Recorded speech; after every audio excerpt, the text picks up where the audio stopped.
Hello, my name is Sylvia Hodges Silverstein. I am the CEO of the Buying Legal Counsel. I'm here with Chris Satkunas, who's the Director Strategic Consultant at CounselLink. Chris, you've recently performed some research that I believe Buying Legal Counsel members would find really interesting. Can you tell me about your research?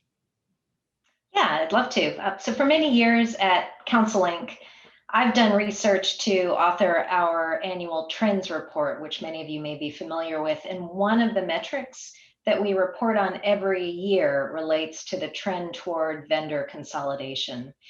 And as is appropriate, vendor management conversations that I have with our customers, with corporate legal departments, tend to focus mostly around the vendors that make up the majority of spend, the 80%, kind of 80-20 rule. But there can be hundreds of vendors that make up that remaining 20% of spend. So I wanted to pay a little bit closer attention to that. So I recently did a deeper dive into analysis of 2020 billings for our CounselLink customers. And here's the high level output. So on average in 2020, legal departments have 11 vendors accounting for 80% of their spend, and another 62 vendors that account for the residual 20%. But that is, that's an average, and as you might Mhm. expect, there's a lot of variability around it. Right, and average is a good place to start, but can you break it down so that our members can relate to it better in their own legal work? Yeah, we broke it down a few different ways. So one way I think that your members may be interested in is by industry sector. Mhm.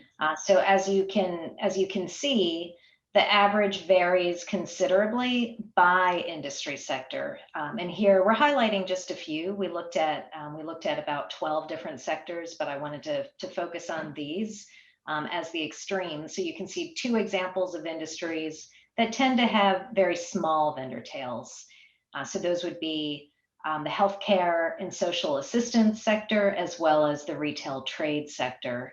Mhm. And then on the other hand, there are a couple of industries that have longer tails, and they include pharma, where the tail on average is 90 vendors, and insurance carriers with that kind of whopping 330, which, as you might expect, and your members might be familiar with, insurance carriers rely on a much larger set of vendors to meet their needs across all of their jurisdictions. Yes, I imagine that the challenges for pharma is very different from the challenges for the insurance sector. Absolutely. So, what do you think our members should do with this information?